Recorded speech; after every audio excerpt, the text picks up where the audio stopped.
Dimanche 12 mai 2019, bonjour à tous et bienvenue dans ce premier point d'information sur RTI 1. Et on démarre avec cette cérémonie d'hommage qui s'est déroulée hier samedi à Djekano. Le patriarche de la ville, Abdoulaye Diallo, a été honoré en présence du président de la République. Une cérémonie aux allures de fête nationale car l'événement a mobilisé des délégations venues des 4 coins de la Côte d'Ivoire. Une cérémonie à mettre à l'actif de la municipalité qui a tenu à rendre hommage au patriarche de son vivant. La sous-préfecture de Ouragayo dans la région de Gagnoa est en chantier. La localité va bénéficier de 4 km de bitume. Une première pour Ouragayo, érigée en chef-lieu de sous-préfecture depuis 1961. Les travaux qui ont démarré en octobre 2018 avancent très bien. On fait le point avec Abou Sanogo. La sous-préfecture de Ouragayo, dans la région du Go, dans le département de Gagnoa, va bénéficier de 4 km de bitume. De l'artère principale allant du marché à la sous-préfecture et des connexes. Les travaux débutés il y a moins d'1 an sont en phase de finition. Pour se rendre compte de l'avancement des travaux, le député de Ouragayo, Bayota Dayepakei, Abel Djouri, accompagné de la chefferie traditionnelle et des cadres de la région, se sont rendus sur les différents chantiers. La voie même en question est subdivisée sur 10 axes. On commence sur l'intersection de la voie qui quitte Gagnoa pour aller sur Saint-Fra, pour venir jusqu'au niveau de la sous-préfecture, qui vient en 2 fois 2 voies. Et à partir de la sous-préfecture pour aller jusqu'au niveau de l'hôpital, ça va à 1 fois 2 voies. Pour eux, ce don de l'État de Côte d'Ivoire va améliorer qualitativement le quotidien des populations. L'ouvrage va apporter un épanouissement heureux dans la population de Ouragayo. À aucun moment on y est pensé, donc nous vivons une réalité. Et je crois que c'est le début du commencement. Ouragayo va changer d'allure avec ce bitumage, puisque la route va précéder le développement. J'ai vu Ouragayo hier, et ce que je vois aujourd'hui, c'est comme dans un rêve, mais c'est la réalité. Nous vivons la réalité. Ouragayo en un laps de temps, depuis le passage du Premier ministre, est devenu une ville. Quand le président Ouattara promet, il fait. À mi-parcours, nous constatons l'effectivité de la réalisation des travaux et les parents sont contents. Dans peu de temps, nos parents qui sont déjà heureux de ce que les choses se réalisent, nous, leurs enfants, qui sont heureux de ce que le bitume est en train de devenir une réalité, vont fêter avec le président de la République, avec le Premier ministre, avec tout le gouvernement, l'avènement du goudron à Ouragayo. La sous-préfecture de Ouragayo prépare en ce moment une cérémonie d'hommage et de remerciement au président de la République Alassane Ouattara pour sa vision de développement de la Côte d'Ivoire en général et de la sous-préfecture de Ouragayo en particulier. Ouragayo a été érigé en chef-lieu de sous-préfecture en 1961.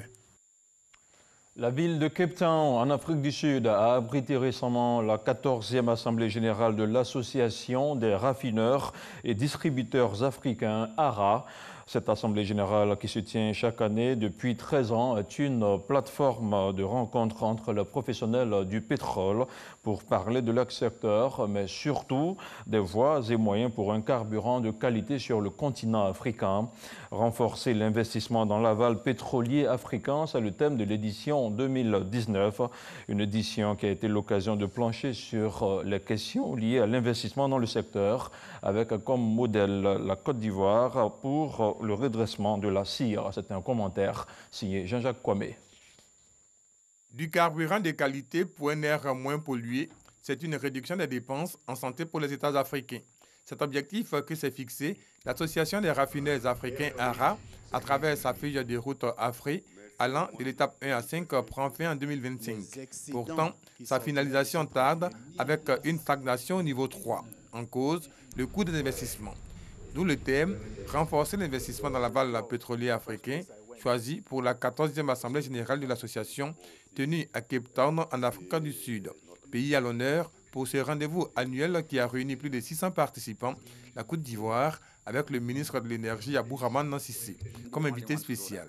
Point exposé au cours de la conférence par le ministre le redressement de la société ivoirienne de raffinage. Nous avons aidé sous l'impulsion du président et du gouvernement, mis en œuvre une facilité d'environ 660 millions de dollars qui ont permis justement d'apurer la totalité de la dette de la CIR. Donc cela a été conclu en décembre 2018. L'ensemble des prêteurs et l'ensemble des fournisseurs de la cire ont été effectivement payés. Donc aujourd'hui, notre raffinerie a un bilan qui est complètement à niveau et nous abordons le futur avec beaucoup de sérénité. Un exemple à suivre pour les autres États africains, selon le secrétaire exécutif de l'ARA. Nous sommes un secteur à pleine maturité, voire en décadence, puisqu'on parle d'énergie de substitution, on parle de l'électrique, mais le pétrole va en rester encore très longtemps dans le transport, la source principale d'énergie. Et donc, il faut que les raffineries le méritent, donc les gouvernants doivent faire leur part, mais c'est vrai que les industriels aussi doivent faire leur part. Créée en 2006, l'ARA, qui fait de la qualité du carburant son cheval de bataille, compte 37 raffineries membres sur les 42 opérationnels du continent africain. Et nous poursuivons ce point d'information avec une petite note d'humour. La deuxième édition du Grand Prix Ivoire Humour a un nouveau lauréat. Il s'agit de Romuald Jules Kakou, alias Boukari. L'artiste humoriste comédien succède ainsi à Joël, sacré en 2018 à Astou Touré.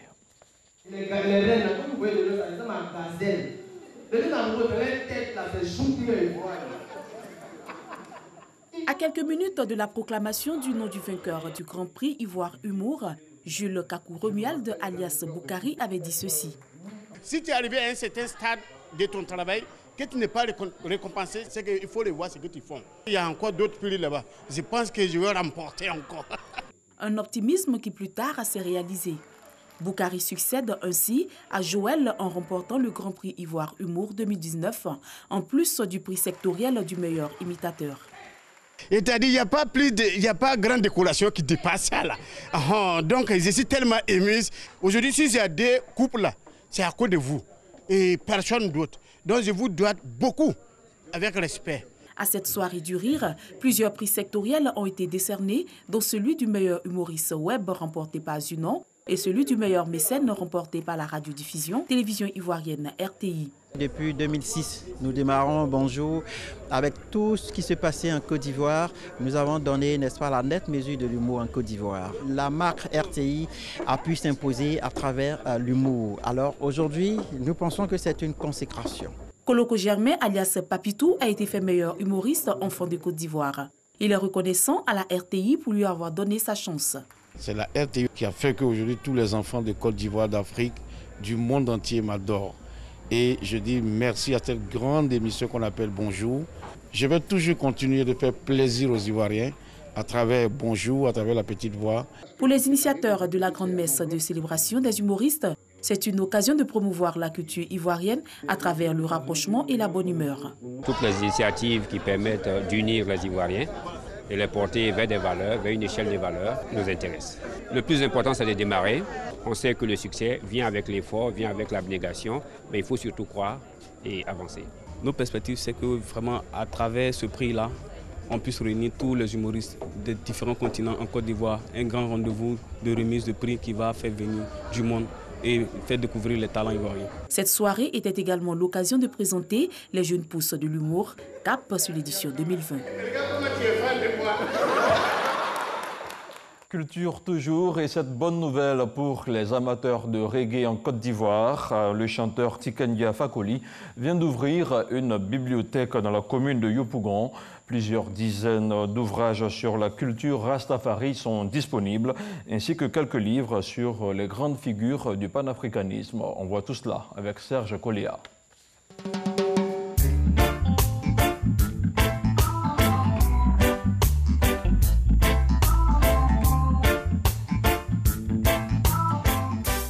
Bibliothèque du reggae pour s'imprégner de la philosophie et des convictions des grands noms de cette musique venus de la Jamaïque. Pour la visiter, il faut tout simplement se rendre à la radio libre Fakoli, la voix des sans-voix, créée en 2017 par la star ivoirienne Tikendia Fakoli. Nous avons beaucoup de jeunes qui veulent suivre nos traces et c'est important qu'ils sachent comment le reggae a été créé, où le reggae a été créé et le rôle que joue le reggae. Et dans la bibliothèque, nous aurons aussi des livres qui parlent de nos héros. Les Kwame Nkrumah, les Frank Fanon, les Nelson Mandela, parce que moi je suis un panafricaniste convaincu. Tiken Jah Fakoly a également donné un aperçu de son nouvel album intitulé « Le monde est chaud ». Les titres de l'album sont aussi engagés que les autres. Le titre principal, c'est « Le monde est chaud », qui parle de l'environnement. Et il y a aussi des titres qui parlent de l'esclavage en Libye.